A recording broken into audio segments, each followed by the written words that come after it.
Olá, me chamo Rodrigo Hertal e sou escritor da trilogia de ficção científica Benedicite.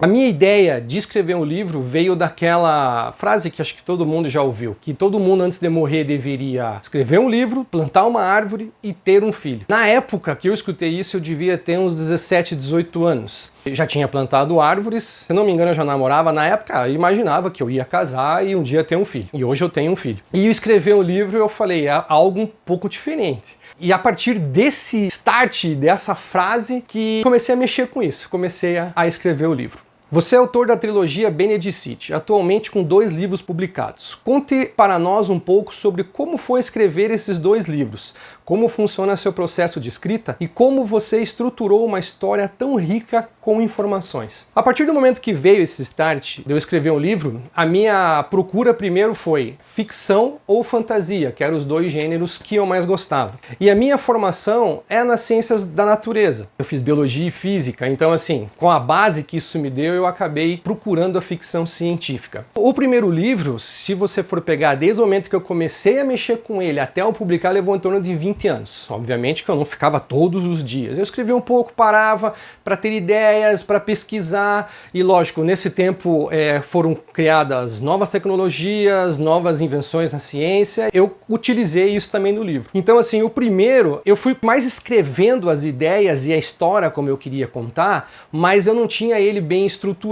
E até eu acho que por isso que levou um tempo maior. Daí, lógico, lá no final, quando eu finalizei a principal parte da história, daí eu voltei e fui encaixando do jeito que eu queria, tá? Então o primeiro livro até, se você for contar, levou muito tempo, não vou dizer 20 anos, porque eu não escrevi todos os dias, mas levou com certeza aí em torno de 5 anos para escrever. Em compensação, o segundo, que eu tinha estruturado já, sabia para onde eu iria e o que eu queria contar, para você ter ideia, eu escrevi em 6 meses. Então assim, foi bem mais rápido. E o terceiro, eu já estruturei ele. Eu voltei agora a ler o primeiro e tô lendo o segundo, para não esquecer de nenhuma ponta solta, para no terceiro eu terminar essa ideia da história principal do livro. É lógico que, pelo título dele, o primeiro é Em Busca pelo Primeiro Contato e o segundo, que é O Novo Lar, é algo no espaço. É algo que vai mexer aí numa galáxia, nos sistemas. Então assim, ele não vai fechar nos 3 livros. É lógico que eu tenho ideia para outros livros, mas a história principal daqueles personagens que estão no primeiro, principalmente, né, e vão continuar nos outros,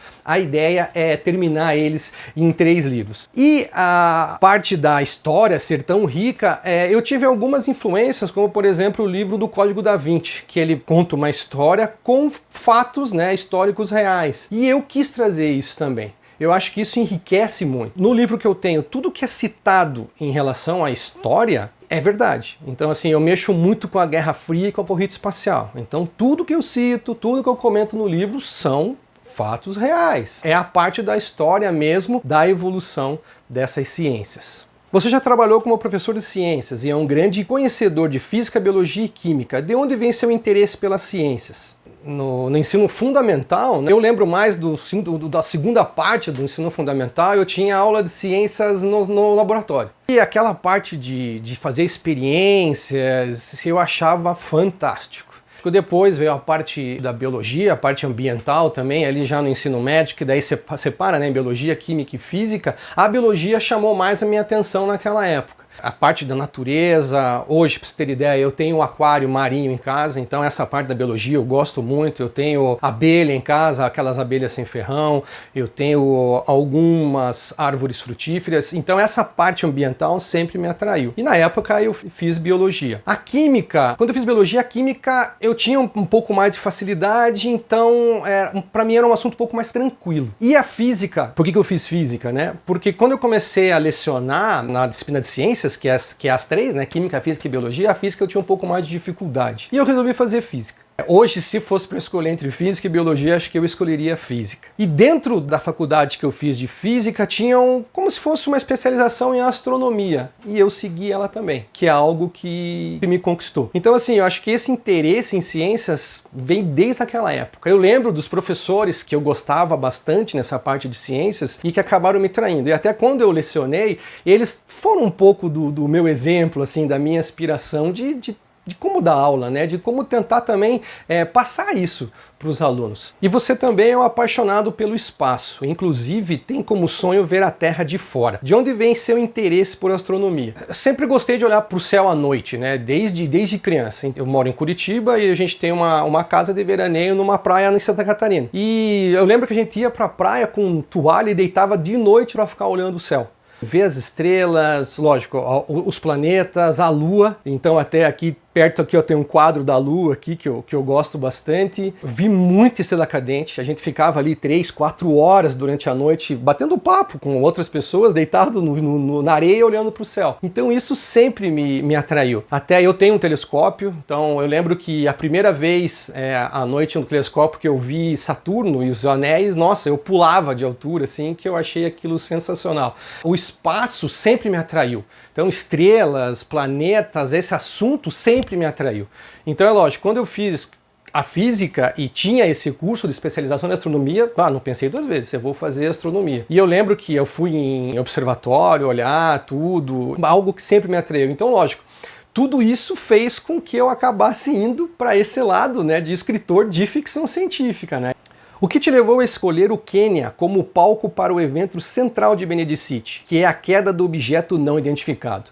Minha formação é biologia, já comentei que eu gosto dessa parte ambiental, e eu escolhi o Quênia também para isso. Até no início do primeiro livro, o tempo que acontece ali, ele não é descrito, e é proposital isso. Você não sabe exatamente em que época está acontecendo, você vai descobrir isso mais para frente. Mas assim, é um pouco para frente da nossa época, então eu coloco algo ali que acontece no Parque de Amboseli, no Quênia, que é onde acontece o fato, pensando nessa parte ambiental. Quer dizer, ali foi feito algo para tentar salvar as espécies ali de animais, porque, querendo ou não, infelizmente, o homem tentando pegar recursos, ele acaba destruindo e acaba modificando muita coisa, principalmente, né, na parte ambiental. Então foi dos palcos ali que eu escolhi para fazer parte ali, né, numa região de savanas ali, onde tem bastante animais, e até porque o protagonista principal ali, ele trabalha com fotografia animal. Então, assim, ali acho que seria o palco ideal. Era algo que pro personagem é totalmente normal e pro que eu queria comentar da parte ambiental,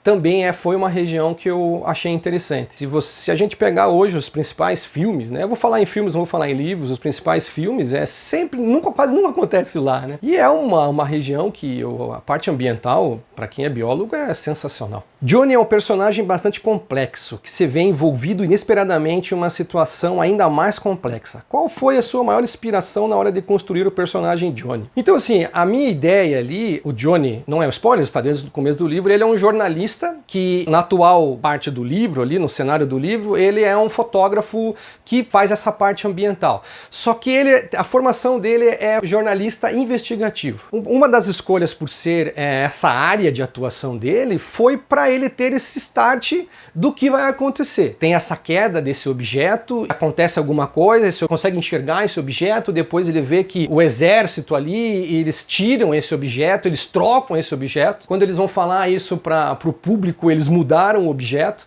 E ele percebeu que foi modificado, foi mudado e ele queria saber o porquê. Eu procurei ter também essa veia investigativa nele para ele ir mais a fundo. Mas assim, se você for pensar, qualquer pessoa que talvez acontecesse o que aconteceu, iria por esse mesmo caminho. A ideia ali era tentar pegar uma pessoa comum, uma pessoa que tem uma formação como qualquer outra, que tem um emprego como qualquer outra, e se vê ali uma aventura na frente dele e ele capula de cabeça. Então assim, a ideia era tentar fazer isso, era ver como qualquer pessoa normal, eu, você ou qualquer outro leitor, nossa, mas se acontecesse isso, pô, eu também poderia seguir esse caminho. Eu acho que essa foi a ideia, né, de escolher esse personagem dessa maneira. Qual é o seu ponto favorito do livro Benedicite 2, O Novo Lar? Existe um mistério dentro do livro ali, que ele se coloca no início, ele dá umas 2, 3 pinceladas durante o livro inteiro. Então assim, inicialmente, se você ler a primeira vez, talvez você não dê muita importância, mas lá no final do livro mesmo, no último capítulo do livro, que até o título do último capítulo é O Novo Lar, que você vai entender esse mistério. E eu acho que, ou pelo menos eu tentei fazer algo que explodisse a cabeça. falasse, mas como isso? Não dá, tá errado, não tá certo, mas como? É uma grande reviravolta, não vou dizer que é um plot twist, porque o mistério vem sendo construído para chegar nesse momento, mas é algo que você vai parar e falar, nossa, não, mas espera, como que aconteceu? Como que tá? Não dá. Então, assim, essa foi a principal sacada, assim. E, logicamente, para você ficar querendo ler o terceiro para saber como que aquilo aconteceu, não posso falar para eu não dar spoiler, né? Mas o que isso vai gerar, né? E o que aconteceu para chegar nisso. Então, eu acho que o ponto forte, assim, do segundo livro é essa parte. Conseguimos algum spoiler do que vem por aí no terceiro livro? Então, assim, até eu já comentei aqui, a história o título do primeiro livro é Benedicite, a busca pelo primeiro contato. Então, assim, já tá no título que tem o primeiro contato que vai acontecer, né? Senão eu não teria esse título. Então, assim, o primeiro livro, ele mostra para a humanidade que nós não estamos sozinhos no universo, que existe vida inteligente fora da Terra. Lógico que tem várias coisas, né, nesse percorrer. O segundo livro, ele mostra a consequência disso. Como que a humanidade enxergou isso, né? Como que o protagonista vai tratar com isso? E lógico que tem a parte da ficção, o que essa parte da ficção vai ajudar nesse tempo também. Então o primeiro, a gente descobre que tem essa vida, o segundo, né, a consequência na Terra, e o terceiro é a consequência deles, dos alienígenas, em relação a nós descobrindo eles, né? Então o que vai acontecer? O que eles vão fazer? Qual vai ser a reação deles em relação a isso? A ideia é tentar fazer esse fechamento total no terceiro. Não consigo falar mais, né? Não quero dar spoiler também, mas a ideia principal é essa. Espero que vocês tenham interesse, espero que vocês tenham interesse de ler. Para você adquirir o primeiro livro físico, tem na Amazon e existe alguns sites de livrarias que são vinculados a essa editora. Então, se você digitar lá o Benedicite, ele vai aparecer. A mídia digital do primeiro livro só tem na Amazon. E o livro, né, o 2, ou tanto digital quanto físico, você só vai encontrar na Amazon. Porém, eu, como escritor, eu tenho alguns exemplares. Eu tenho um Instagram do livro, que é @livrobenedicite, que se você tiver interesse do livro 1, primeiro, de repente, do livro 2 ou os dois juntos, pode conversar comigo diretamente lá no Instagram, que eu envio por correio. Logicamente, a gente faz uma dedicatória ali, uma assinatura e envia para vocês, tá bom? Muito obrigado.